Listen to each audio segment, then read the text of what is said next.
मुझे उम्मीद है कि आप मुझे निराश नहीं करेंगे।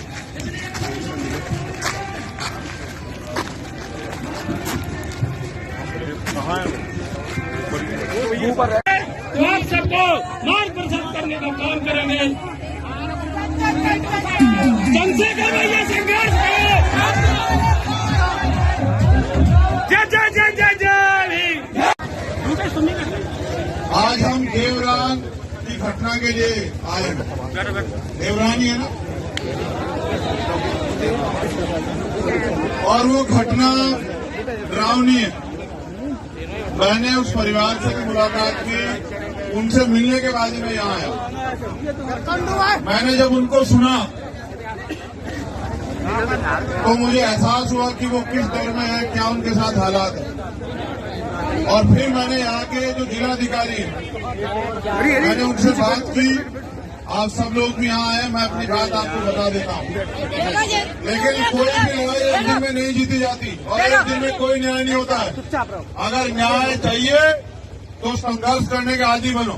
अगर न्याय चाहिए तो फिर अपनी लड़ाई को अपने पैरों पर खड़ा होकर लड़ने के लिए तैयार हो जाओ। देखो, उनको तब तक मारा गया जब तक वो उनकी जान नहीं चली गई। आज वो परिवार किससे उम्मीद करे न्याय की? आप बताओ। क्या उनके पास कोई नेता, विधायक, एमपी, मुख्यमंत्री है? शासन प्रशासन के लोगों की कार्रवाई से संतुष्ट नहीं। अगर उनकी कोई आखिरी उम्मीद है तो वो आप सब लोग हैं जो अपना काम छोड़ के, समय छोड़ के, अपने साधन से आज तमाम तरह की परेशानियां उठा के आए। क्या आप आगे भी उनकी लड़ाई को मजबूत करने के लिए आने के लिए तैयार हो? तो मैं जो मांगे हमने वहां रखी हैं, मैं वो मांगे और पहली जो घटनाएं, 8 घटनाएं यहाँ हुई है, वो भी आपके सामने बता देता हूँ। 8 अक्टूबर को रनहे गांव में हमला किया गया। 11 अक्टूबर को राजापटना में सुरेंद्र अहिरवार को पेड़ पर फांसी के फंदे से लटका दिया गया। ग्राम दसोड़ा में रामकिशन अहिरवार को मजदूरी के पैसे मांगने पर दबंगों ने कुल्हाड़ी से काट दिया। केदूखेड़ा थाना क्षेत्र में बमहोरी पाजी गांव में दलित परिवार पर इसलिए हमला किया है क्योंकि 2 नाबालिग बच्चों ने पीने के पानी को छू लिया था। इस घटना में पूरे परिवार के साथ मारपीट की गई। 5 सदस्यों को अस्पताल में भर्ती कराया गया।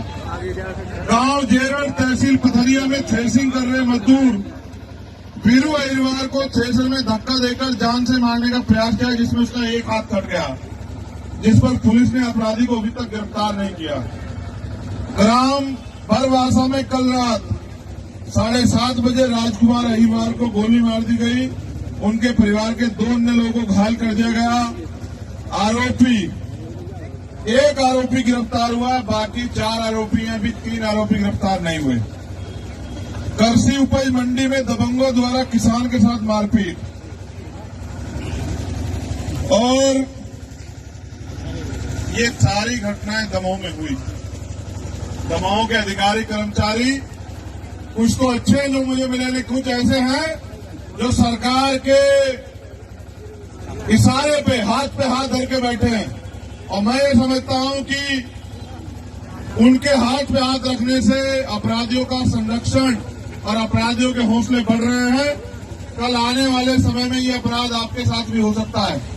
तो जो देवराना प्रकरण है और ये जो अन्य प्रकरण है, इनमें हमने मांगे रखी हैं और ये मांगे मैं समझता हूं कि आप सब लोगों की मांगे हैं कि उनको एफआईआर में नामजद करके उनको जेल भेजा जाए।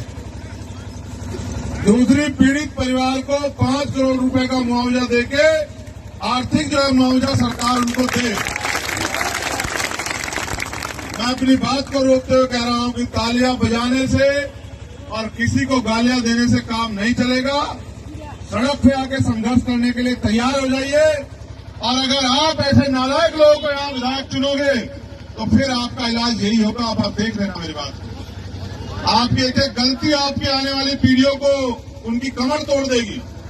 आप ऐसे नालायक लोगों को अगर विधायक बना के भेजोगे तो आपके बच्चों के साथ ये अन्याय अत्याचार होगा। ये फैसला भी करना आज आप कि आपको किसको ताकत देनी है। तीसरी मांग ये है कि मृतक मानक अहिरवार की पत्नी को शासकीय नौकरी प्रदान की जाए। चौथी मांग यह है कि परिवार को 5 एकड़ कृषि भूमि प्रदान की जाए। पांचवी मांग यह है कि पीड़ित परिवार को आत्मरक्षा हेतु सशस्त्र लाइसेंस जो है हथियार उपलब्ध कराया जाए। छठी मांग यह है कि पीड़ित परिवार के आंगन में जो बना हुआ है आरोपियों का अवैध मकान उसको हटाया जाए।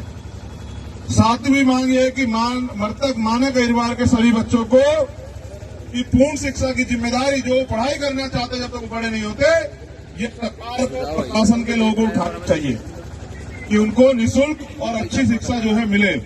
और घायल महेश अहिरवार जो मृतक मानक अहिरवार के छोटे भाई हैं, उनका निःशुल्क और उचित इलाज कराया जाए, उनकी जान को सुरक्षित किया जाए, सुरक्षा का माहौल उन्हें दिया जाए और इस पूरे मामले को फास्ट ट्रैक कोर्ट में चलाकर आरोपियों को सख्त से सख्त कार्रवाई उनके ऊपर की जाए, सजा दिलाई जाए। और अंतिम जो मांग है, उनको गांव से हटाकर शहर में यहां दमाव में रहने के लिए मकान की व्यवस्था जो है उस परिवार को कराई जाए, ऐसी हमारी मांग है। और इन मांगों के लिए हमने यहाँ के जिलाधिकारी महोदय के माध्यम से यहाँ की सरकार को आज 1 तारीख है, 14 तारीख तक का समय दिया।